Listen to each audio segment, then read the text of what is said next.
안녕하세요, 박수생입니다. 저희가 17강 다 끝낸 다음에요. 이번에 지금까지 다뤘던 내용들을 한번 쭉 정리하는 차원에서 제가 이론적인 부분과 그 다음에 문제 접근 방법을 조금 그 중요한 것만 쏙쏙 뺀 다음에 한번 여러분들과 살펴보도록 하겠습니다. 앞에 보시면요, 제가 대략적으로 뭔가를 그려놨어요. 여러분들 여기 보시면요, 단어가 있고 구와절이 있고 문장이 있는데 우리가 영어 공부를 처음에 하게 되면요, 여러분들이 지금 어느 정도 공부를 했기 때문에 이러한 말들이 아마 훨씬 더 잘 이해가 되실 거예요. 처음에는 단어를 암기하죠. 그 다음에 이 단어를 암기한 다음에 자, 이 과정에서 뭘 배우게 되는 거예요? 그렇죠? 이 영어 문장이 생성되는 원리인 문법 학습이 여러분들 같이 함께 이루어집니다. 그러면 이 단어를 외우면서 문법 학습을 통해서 이 단어들이 어떻게 형성돼 가지고 문장이 형성되는지 해가지고 나중에는 문장 단위의 해석이 가능하게 돼요. 그래서 어떤 문장이 딱 주어지면 이걸 갖다가 우리말로 해석이 되는 문장 단위 해석을 합니다. 요때 우리가 학습하는 게 구문, 문법과 함께 뭐를 같이 학습하냐면 구문을 하게 되죠. 구문. 자, 이런 두 가지 사항이 어느 정도 여러분들이 받쳐졌을 때 대부분 범하게 되는 오류가 뭐냐? 바로 문법이 되면 단락으로 구성된 독해를 풀 수 있을 거라 생각합니다. 문장을 해석하면 독해가 될 거다. 우리말을 할 줄 알면 언어 영역 100점 맞는다. 오산이라는 걸. 여러분들이 이 문장 단위 해석이 된다 하더라도 이 독해를 하기 위한 문장 단위 해석을 위해서 필요한 정보를 알아야 됐듯이 이 텍스트 단위의 분석을 하기 위해서는 거기에 나름의 여러분들이 기본 학습이 되어 있어야지 사실은 이 단락 독해를 할 수 있다는 거, 그걸 여러분들이 꼭 명심을 하셔야 돼요. 자, 그 첫 번째 해당되는 게 바로 단어에 해당되는데 우리가 이렇게 단락이 주어졌다고 할게요. 그럼 지금까지 우리가 학습할 때 어떻게 했었죠? 그죠? 글의 도입부라는 걸로 절대 놓치지 않기로 했죠. 글의 도입부는 마치 뭐와 같다? 글의 나침판과 같은 역할을 해서 이 글이 어느 방향으로 흐를 것인지라고 하는 이 이정표를 제시해 준단 말이에요. 그래서 글의 도입부가 항상 중요한 역할을 하는데 그럼 네가 이 도입부라는 곳에서 파악해야 되는 정보는 뭐냐? 우선 첫 번째는 이렇게 자문하라고 했죠. 뭘 가지고 이야기하는지라고 하는 거. 뭘 가지고. 이 뭘 가지고라는 말이 뭐냐면 우리가 글을 쓸 때 다양한 소재를 가지고 이야기하는데 내가 이렇게 핵심이 되는 소재 요걸 가지고 끝까지 다루겠다라고 하는 거. 중심 소재라는 거. 그걸 여러분들이 반드시 기억을 하셔야 됩니다. 이 단어에 해당되는 것. 즉 텍스트 단위의 분석을 위해서 글의 도입부에서 우리가 단어에 해당되는 거 빼는 게 뭐다? 그렇죠? 바로 중심 소재. 중심 소재. 자, 이 말 기억나시죠? 하지만 중심 소재를 그대로 구와 절 단위인 뭐로 바로 봤을 때 이 주제로 설정했을 때는 문제가 발생해요. 이 주제로 바로 설정할 수 없다라는 거. 뭐냐? 무슨 문제냐? 지나치게 포괄적이라는 거야. 지나치게 포괄적이다. 포괄적. 자, 그 내용을 한번 이 문장 단위의 문단 단위를 한번 보도록 할게요. 자, 주제문이 뭐가 나왔냐? 주제문이 자, 이렇게 단락 글의 도입부에서 주제문이 주제문이 이거다. 인생이란 자, 인생이라는 소재, 중심 소재를 가지고 얘기하는 거. 자, 인생이라는 중심 소재를 가지고 인생은 ups and downs로 구성되어 있다라고 말을 했어요. ups and downs. 인생은 ups가 있을 때도 있고 downs가 있을 때도 있습니다 라고 했어요. 그럼 당연히 주제문에서 다룬 요 내용 중에서 특히 요 부분 있죠. 요 부분을 우리가 뭐라고 그런다고 그랬죠? 중심 소재와 함께 여기 다뤄진 걸 중심 내용이라고 그랬죠. 중심 내용이라고 한다고 그랬는데 자, 본문에 다뤄질 중심 내용. 자, ups가 먼저 다뤄지겠네요. 영어는 이 글이라는 건 먼저 나온 놈 먼저 기술단다고 그랬죠. ups가 다루어지고 그 다음 뭐가 다뤄지는 거예요? downs가 다뤄진다라는 거.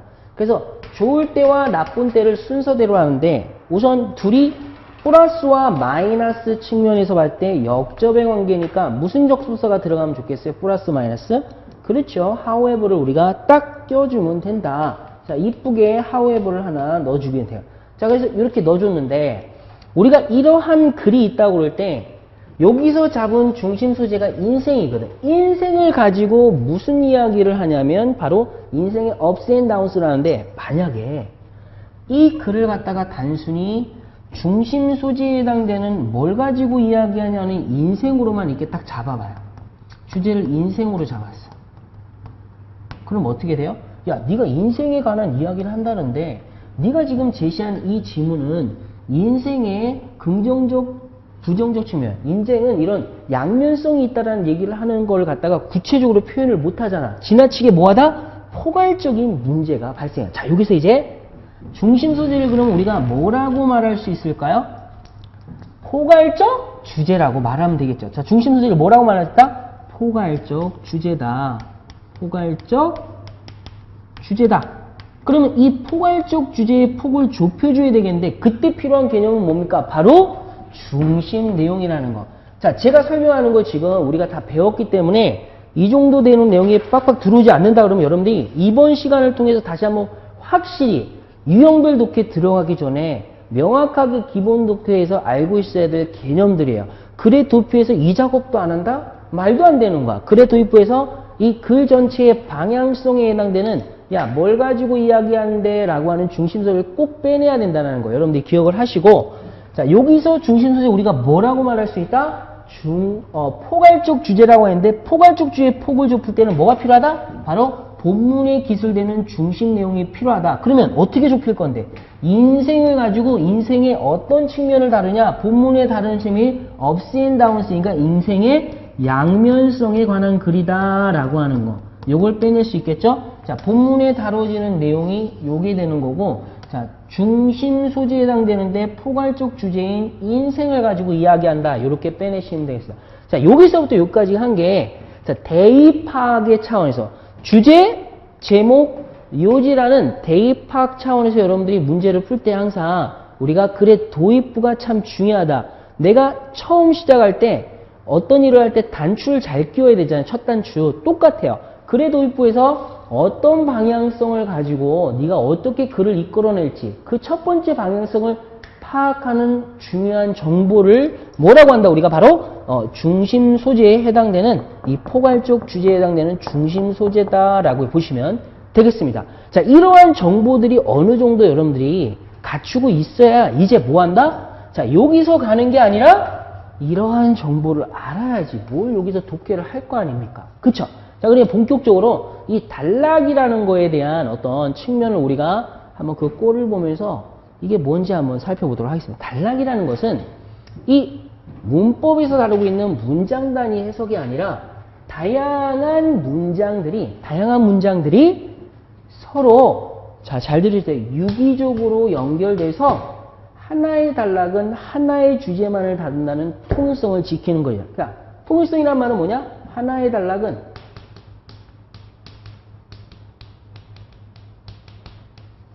하나의 주제만 다룬다라고 보면 돼. 하나의 단락은 하나의 주제만 다룬다라고 하는 거. 자, 그리고 이 응집성이란 말인데 뭐냐면 하나의 주제를 본문에서 만약에 예를 들어서 이게 주제문이 나왔어. 주제문. 자, 주제문에서 나는 A는 B다라고 나는 이야기를 한다고 해봐요. 그러면 이 본문에서는 A가 B라는 거에 대한 뭐를 제시해야 돼?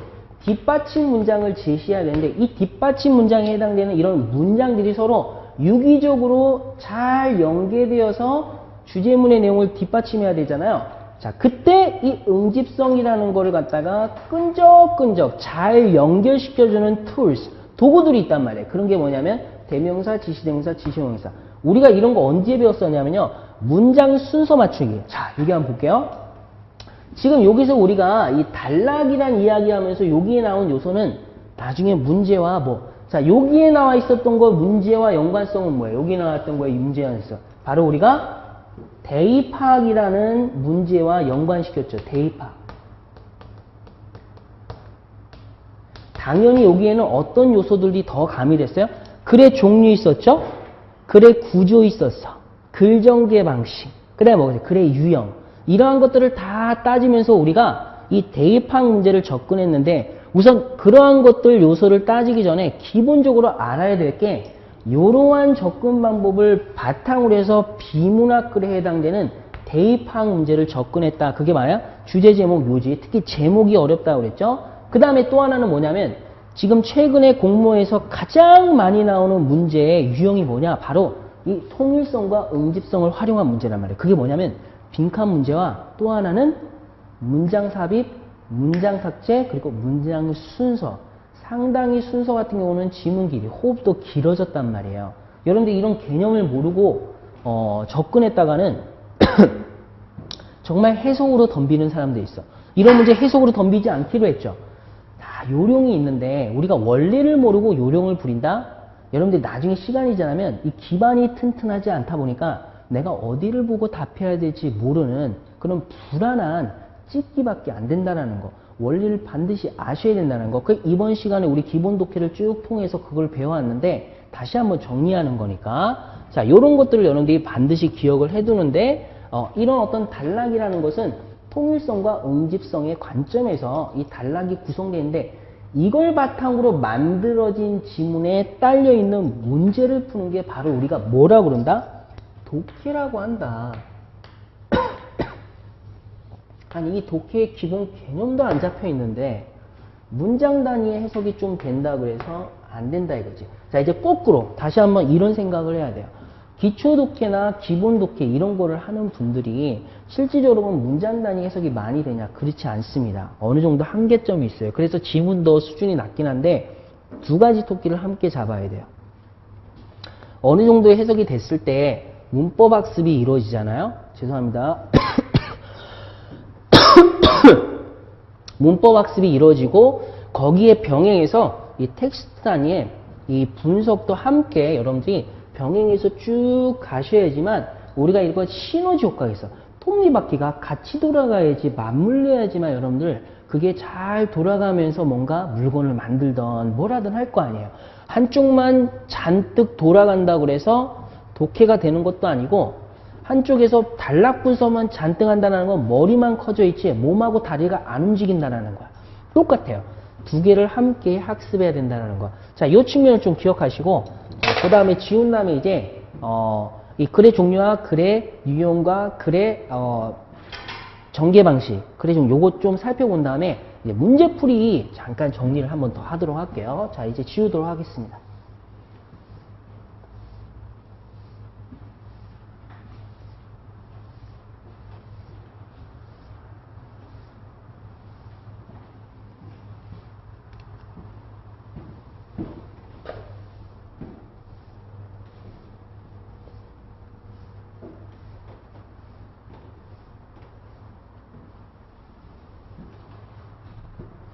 자, 글의 종류부터 시작하게. 글의 종류.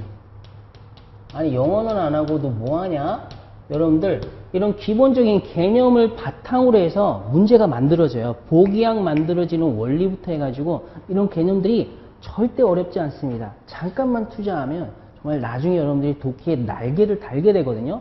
여러분들 꼼꼼하게 하나하나 다 암기해주고 제가 부탁을 드릴게요. 비문학의 종류에는 크게 뭐가 있냐? 글의 종류에는 이 비문학과 문학이 있습니다. 비문학과 문학. 비문학과 문학이 있어요. 문학. 제가 한번 먼저 쓸게요. 자, 그리고 비문학에는 크게 우리가 설명과 논증이 있죠. 설명과 논증. 그 다음에 문학에는 여러분들 두 가지가 있는데 서사, 이야기체의 서사가 있고 그 다음에 묘사가 있는데 자 우리가 굳이 공부할 필요 없는 것까지는 볼 필요 없다 이거. 묘사는 시험에 나와도 다 맞고 별로 중요하지 않습니다. 묘사는 크게 일반 묘사와 문학적 묘사가 있지만 아주 중요하지. 우리가 영어를 푸는 데서 그렇게 중요하지 않다라는 거 좀 참고를 해주고 나중에 이제 뭐 글의 분위기나 글의 글쓴이 심정 같은 거 이런 거 할 때 이런 묘사가 나오는데 대부분 틀리지 않는 유형이에요. 굳이 안 다뤄도 되는 걸 굳이 다룰 필요는 없다 이거예요. 그 다음에 두 번째 글에 구조가 있죠. 글의 구조. 그 다음에 뭐가 있어요? 세 번째는 글 전개 방식이 있어요. 전개 방식. 그 그 다음에 네 번째는 글의 유형이 있겠네요. 그렇죠? 글의 유형. 자, 글의 구조에는 크게 네 가지로 나눕니다. 이게 단락이 있다고 그럴 때, 이렇게 단락이 있다고 그럴 때,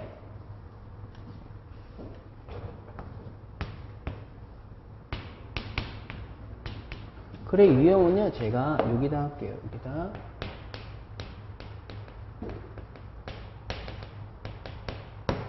자, 이 주제문이라는 게 글의 도입부에 와 있으면 주제문, 두괄식이 되고, 미괄식이 되고, 중괄식이 되고, 양괄식이 됩니다. 이건 정말 간단해요.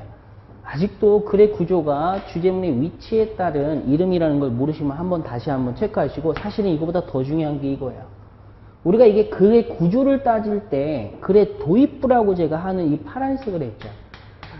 글의 구조의 종류를 떠나서 우리가 도입부에서 항상 무슨 작업을 한다? 무슨 작업을 한다? 가장 중요한 게 뭐예요? 가장 중요한 거죠. 중심 소재 파악. 뭘 가지고 이야기하는지. 이 뭘 가지고 이야기하는지에 대한 중심 소재의 파악이 가장 중요하다는 거. 하여튼 글의 도입부에서 여러분들이 뭘 가지고 이야기하는지를 파악 안 한다는 건 내가 이 글을 뭘 가지고 이야기하는지 파악 안 하겠다. 내가 안 읽겠다라는 거야.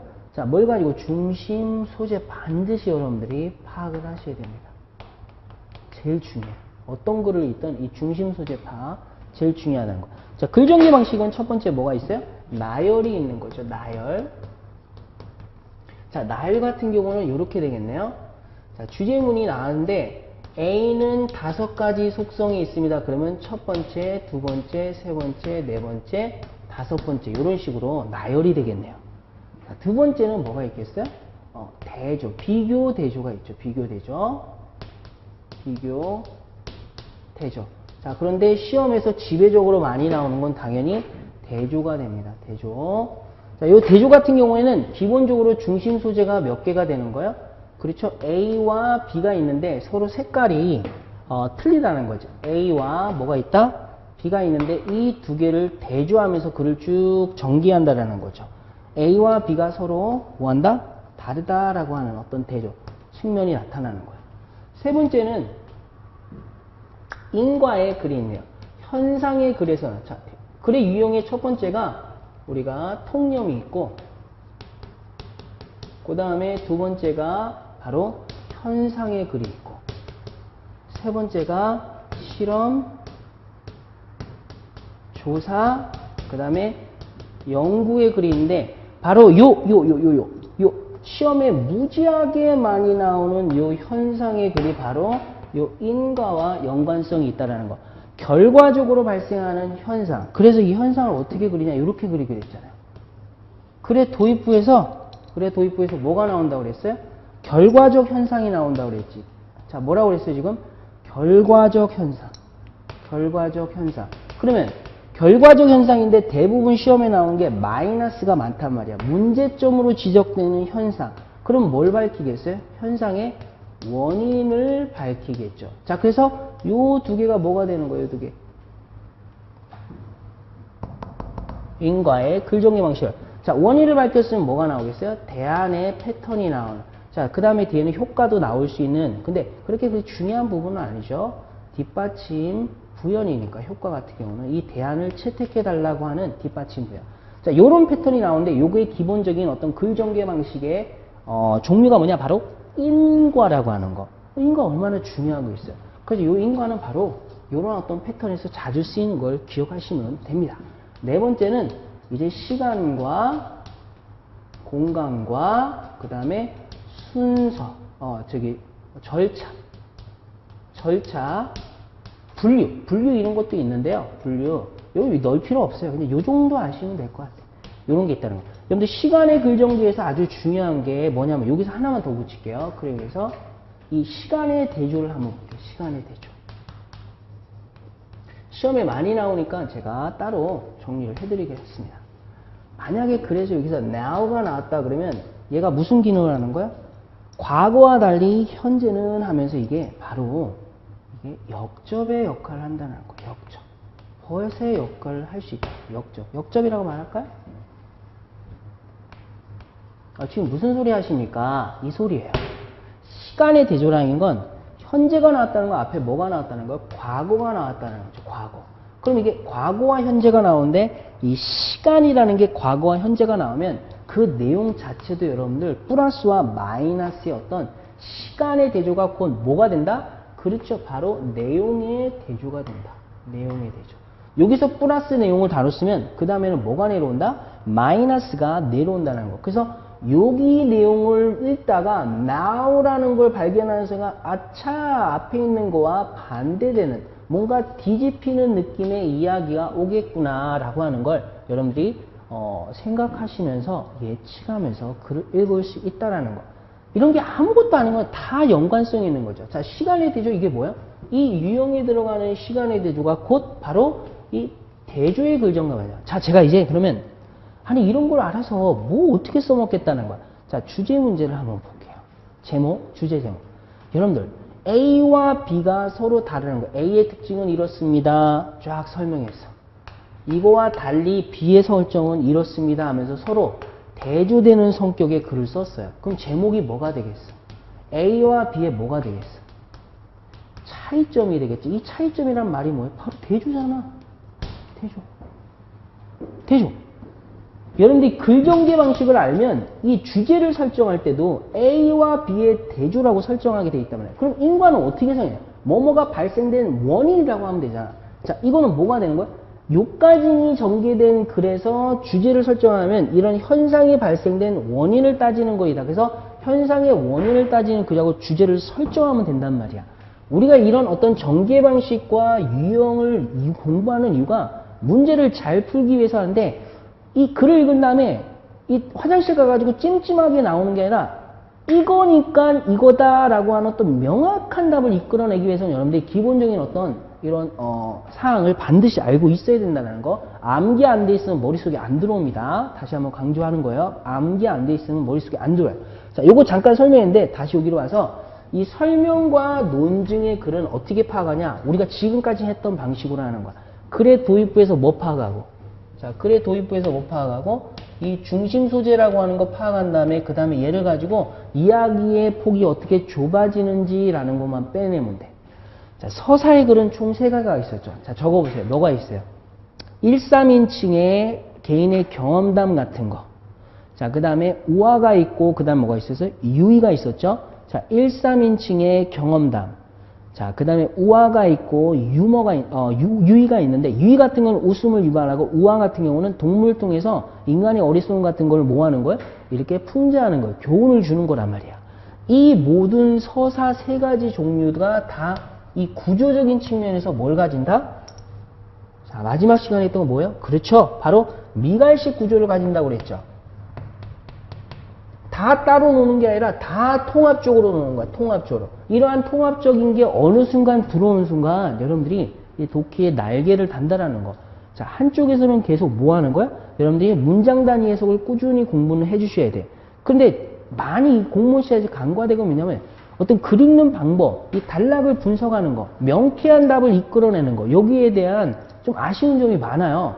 이런 걸 통해서 여러분들이 그런 걸 충분히 충족할 수 있으니까 제가 지금 강조하는 거 여러분들이 머릿속에 꼭 숙지해 두시길 제가 다시 한번 부탁을 드립니다. 자, 안 돼 있는 거 요거 통념과 실험조사 연구가 있네요. 통념 같은 경우는 우리가 글의 도입부에서 뭐가 나오는 거야? 통념 뭐가 나오는 거야? 많은 사람의 견해가 나오는 거죠. 다수의 표현이 나온다고 그래서 다수가 나오는데 다수는 뭐라고 생각하냐면 A는 B라고 말해. 자, 그러나 실제 뭐가 되면서 이 벗이 때려지면서 야, A는 B가 아니요 라고 하면서 얘를 반박하면서 A는 C다 라고 나가는 게 있죠. 이게 곧 뭐가 되는 거야? 글쓴이 I의 주장이 되는데 한 사람의 주장이 나왔는데 다수가 나와 있죠. 그래서 이걸 뭐라고 했죠? 통념비판을 일반적으로 이 1대 다수의 법칙이라고 했죠. 통념비판을 뭐라고 그런다? 1대 다수의 법칙이다 라고 하는 거. 이게 뭐야? 대조잖아, 대조.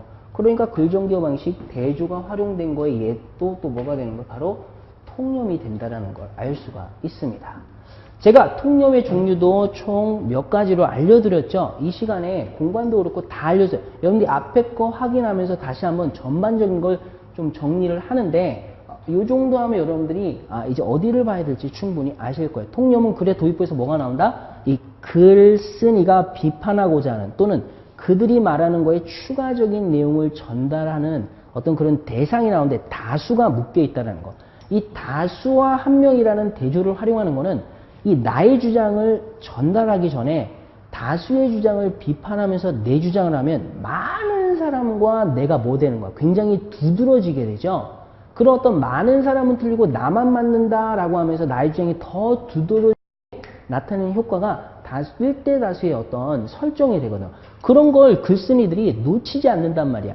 다수가 말하는 걸 한 사람이 받아치면서 그 한 사람의 주장을 점점 더 뭐하게 두드러지게 나타내는 방법이 바로 이런 통념이라는 거 여러분들이 기억을 하시면 되겠습니다. 실험조사 연구는 뭐가 되는 거예요? 그렇죠. 바로 뭐가 된다? 이 결과 부분이 중요하다. 결과.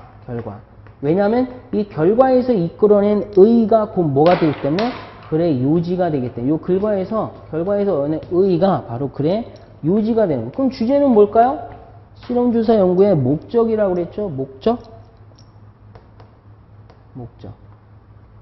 이 주제야. 보세요. 만약에 실험조사 연구가 나왔을 때, 야!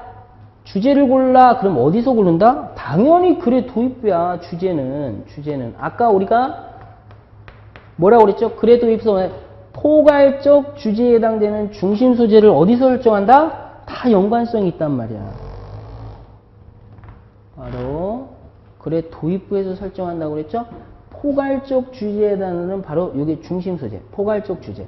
똑같은 거예요. 주제가 어디서 나온다? 바로 목적에 해당되는 글의 도입부에서 나오고 이 목적을 달성하기 위해서 실험이 이루어지겠죠? 그 실험에서 이끌어내는 결과, 그 결과가 바로 요지가 되는 거야. 자, 결과를 이끄는 시그널은 전 시간에 저희가 다룰 때는 제가 생략하기로 하고, 자, 이번 시간에 저희가 이렇게 전반적인 뭘 배웠냐면 글을 읽는 글을 읽어내는 아주 기본적인 독해에 필요한 사항들을 지금까지 쭉 이제 빼냈어요. 자, 본격적으로 이제 마지막에 정리했던 이 문제 풀이 방법을 좀 살짝 건드려 보고 이제 전체 기본 과정을 마치도록 하겠습니다. 자, 이거 한번 지워보도록 할게요.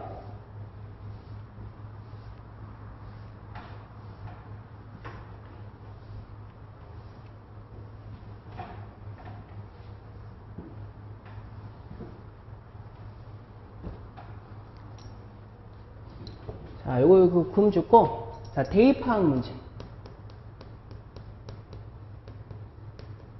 자, 첫 번째 뭐가 있어요? 주제가 있죠. 주제 파악. 두 번째 요지. 자, 주장이 있고, 자, 세 번째 제목이 있어요. 가장 난이도가 높은 게 바로 제목이라고 그랬죠. 제목. 자, 그 다음에 이제 큰 1번 돼요. 두 번째, 이제 내용 일치. 내용 일치와 그 다음 뭐겠죠? 불일치가 있죠. 자, 그 다음에 세 번째 통일성과 그 다음에 응집성을 활용한 문제. 첫 번째가 빈칸 문제. 자, 두 번째가 순서 맞추기. 세 번째가 삭제. 자, 근데 순서 맞추기, 삭제, 문장, 삽입은 똑같은 거기 때문에 같은 맥락 순서, 삭제, 삽입. 삭제, 그 다음에 삽입은 여기다 적을게요. 삽입. 이렇게 한번 적도록 하시고. 아, 근데 빈칸에 내용을 조금 적어야 돼서.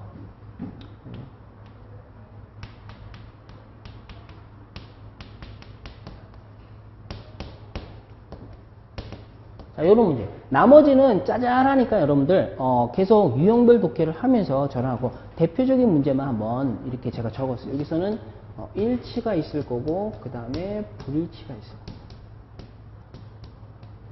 주로 나오는 거죠. 시험에 주로 나오는 거. 자, 주제문에는 항상 뭐 한다, 여러분들? 그렇죠. 글의 도입부에서 쇼부를 쳐야 된다. 만약에 주제 문제를 풀려고 그랬는데, 주제. 여기서 이제 뭐 파악하는 거야? 중심 소재 파악하는 거죠. 포괄적 주제. 이 포괄적 주제의 폭을 좁히기 위해서 본문이 필요한데, 아무리 많이 읽어도 여러분들 중반 이후까지 읽은 다음에 답이 안 나온다? 말이 안 돼. 왜냐? 글쓰기는 내가 무엇에 관한 글이라는 걸 글의 도입부터 계속 알려주거든. 예를 들어서 글 쓰는 사람이 야 내가 뭐 쓰는지 안 가르쳐줄래? 안 가르쳐줄래? 안 가르쳐줄래? 그걸 마지막에 가르쳐 아니란 말이에요. 글의 도입부에서 뭐에 관한 글을 쓸지 반드시 알려준다는 거. 자, 요지 주장이라는 거는 이게 두 가지의 측면에서 앞에서도 나올 수 있지만 요지 측면은 요지 주장은 대부분 어디서 나온다? 글의 말미에 나오는데 자 제가 그 프린트로 나눠준 거에 요지를 이끄는 시그널이 있습니다. 시그널. 총 10몇 개가 있거든요. 제가 다 적을 수가 없으니까 이 시그널을 활용하시면 아주 문제 풀기가 편하다는 거. 제목을 여러분이 주셔야 하는데 주제가 바로 제목이 되기도 합니다. 주제. 무엇에 관한 글인지 이 주제가 바로 제목이 되기도 하지만 여러분들 뭐가 제목이 되기도 하냐면 요지를 잘 적어야 돼요. 요지를 직간접적으로 반영한 표현이 바로 뭐가 된다? 이런 제목이 된다. 자, 간접적으로 할 때 어떤 게 되냐면 상징적, 함축적. 자, 요렇게 표현할 수 있다는 거. 자, 그러면 요걸 한번 다시 한번 정리를 한번 해볼게요. 여러분들 주제가 뭐예요? 적어봐요. 주제가 뭐예요? 자, 글의 도입서 파악하는 주제가 뭐예요? 무엇에 관한 글인지. 그럼 요지는 뭐예요? 주제를 통해서 궁극적으로 전달하는 사실. 자, 꼭 기억해야 돼요. 주제는 무엇에 관한 글인지, 그 다음에 요지는 주제를 통해서 궁극적으로 전달할 사항이 뭔지를 여러분들 파악한다는 거예요. 그래서 주제는 여기서 많이 나오고 요지는 어디서 나온다? 여기가 나온다. 그러니까 이 주제를 통해서 내가 앞에서 설정한 주제 있죠. 중심 소재를 중심으로 설정한 이 주제를 통해서 궁극적으로 전달할 사항이 뭐다? 바로 요지 이거다라고 하는 거. 예를 들어서 내가 컴퓨터의 문제점을 지적하는 글을 써. 그 다음에 컴퓨터의 문제점을 쭉 지었는데 고로 우리가 어떤 제도적 차원에서 뭐뭐 해야 된다. 그러니까 뭐뭐 해야 된다. 그게 바로 요지가 되는 거죠. 주제는 컴퓨터의 문제점, 그 다음에 요지는 제도적 차원에 뭐가 있어야 된다라고 하는 거. 이런 차원에서 여러분 주제와 제목 요 정도는 알고 있어요. 그때 제목을 설정하라고 하면 주제가 제목이 되기도 하지만 이 요지를 반영하는 거, 제도적 차원의 어떤 조치가 필요하다는 걸 반영하는 걸 제목에 쓸 수 있다는 거. 자, 일치와 불일치는 저번 시간에 우리가 했듯이 이거 같은 경우는 보기항이 하나만 맞으니까 뭐 하는 거예요? 안 읽어도 될 때도 있지만 읽어도 이제 좋다고 그랬죠.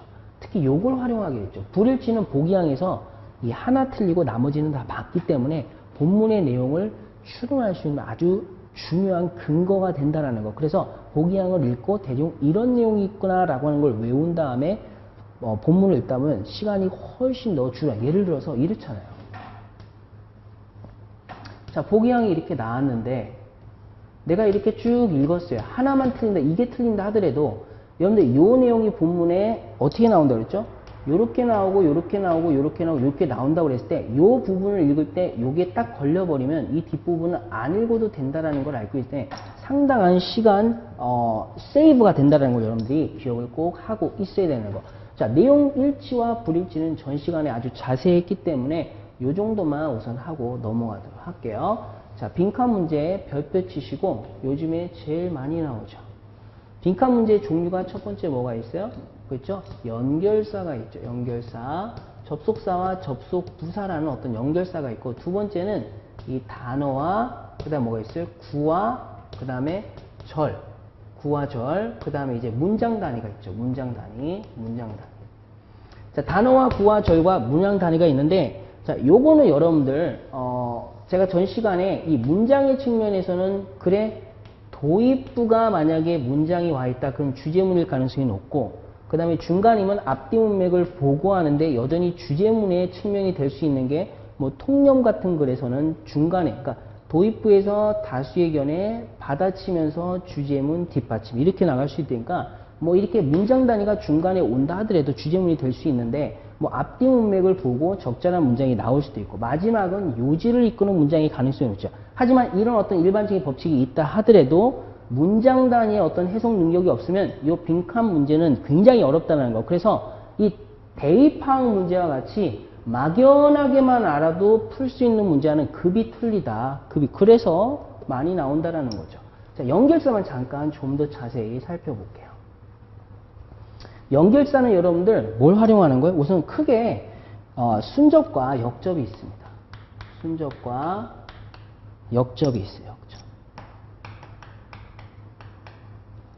자, 순접의 표현에서는 우리가 여러 가지 종류가 있는데 우선 재진술이 있죠. 재진술.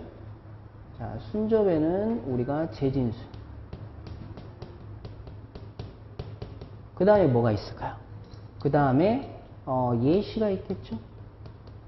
그 다음에 나열이 있을 수 있고, 그 다음에 인과가 있을 수 있고, 그 다음에 또 뭐가 있을까요? 순접에 재진술, 예시, 나열, 인과, 그 다음에 요약 정리가 있죠. 요약 정리, 요약 정리. 자, 요런 게 나오면 여러분들 일반적으로 순접에 접속사를 써야 된다는 거. 역접은 뭐가 있어요? 자, 주의할 게 플러스 마이너스가 당연히 역접이고 마이너스 플러스가 역접이지만 역접에 뭐가 있다? 강조 추가가 있다라는 거. 강조 추가가 역접에 있기 때문에 이 앞에서 여러분들 뭐와 같은 거예요? 여기 하나 빠졌네. 여기 뭐가 있어요? 그렇죠? 첨가가 있죠. 첨가. 첨가가 있는데 그 강조 추가, 첨가에 해당되는 거 여기 하나만 넣어놓을게요. 첨가. in addition과 같은 첨가. 그 첨가에 해당되는 게 바로 강조 추가라는 거. 아마 이해가 가실 거예요. 수업을 들었으니까. 강조 추가, 첨가. 지금 이것만 잘 정리해도 유형별 분석 들어가면서 사실 기본기 과정 다 한다고 해서 모든 걸 다 알 수는 없잖아요. 유형별 들어가면서 충분히 이런 게 무슨 내용인지를 알 수 있기 때문에 우선은 암기는 조금 해놓으셔야 된다는 거. 순서 삭제 삽입할 때 뭘 활용한대요? 첫 번째 뭐 활용한다고 했어요? 아까 응집성을 높이는 요소들에서 첫 번째 대명사 활용. 대명사. 자, 이 대명사 중에서 우리가 종류가 지시대명사와 지시형용사가 있죠. 지시대명사, 지시형용사. 자, 대명사, 자, 지시대명사, 그 다음에 지시형용사. 그 다음에 두 번째 접속사, 접속부사. 그 다음에 세 번째 어가 있는데, 자, 어가 있는데 명사가 이렇게 나왔는데 처음에 어가 붙죠? 그 다음에 뭐가 붙어요? 자, 이미 언급된 명사에는 뭐가 붙는다? 그렇죠. 더가 붙죠. 더가. 자, 명사가 있는데 더가 붙고. 그 다음에 이 더가 붙은 명사는 또 뭘로 받을 수 있어요? it과 that으로 받을 수 있죠. it과 that. 자, 네 번째 동사를 활용한다고 했죠. 우리가 문제 풀 때 제가 활용했으니까 동사. 자, 그 다음에 다섯 번째는 글 전개, 글의 유형, 글의 구조, 그 다음에 글 전개 방식이라는 저걸 다 활용했어요. 자, 전반적으로 이렇게 문제 풀이 방법에 있어서 우리가 정리를 했는데 앞에서 풀었던 문제가 좀 있다 하더라도 시간이 지나면 여러분들이 까먹게 돼 있어요. 이러한 요소들을 여러분들 다시 한번 정리를 하시고 이제 유형별 독해 들어가면서 이제 본격적으로 이 기출문제에 나왔던 걸 갖다가 적용하면서 정확하고 빠르게 풀어내는 연습을 이제 쭉 하도록 하겠습니다. 자, 이번 시간 조금 길게 전반적인 사항을 정리했는데요. 여러분들이 한번 공부하다 보면요, 이런 거를 되게 무시를 해요. 영어 공부는 안 하고 뭔 얘기를 하냐라고 하는데, 영어 공부를 하기 전에 여러분들 이걸 하셔야 되는 게, 우리가 언어 영역을 공부할 때 뭐 하게 돼요? 기본 이론을 배우죠. 그 다음에 글을 읽어죠. 언어 영역 푸는데 한글 해석하는 거 가르치지 않는다라는 거. 그게 여러분들 그것만 봐도 이 독해라고 하는 것 자체가 언어력을 묻는 거지 단순히 문장 해석을 묻는, 문장의 구조를 묻는 문법적 차원이 아니라는 거. 신텍스와 시멘틱, 문법과 의미론적 측면만 보면 안 되고 문장 단위에서 우리가 단락적 측면에서 독해를 하기 때문에 굉장히 중요한 내용이니까 꼭 기억을 하시고 이 과정 처음부터 끝까지 듣는다고 너무 많이 수고하셨어요. 제가 바로 다음 유형별 기출풀이로 적용하는 문제들, 이런 걸 적용해서 문제 푸는 이 유형별 기출풀이를 계속 찍도록 하겠습니다. 너무 많이 수고하셨고요. 다음에 또 만나 뵙도록 하겠습니다. 수고하셨습니다.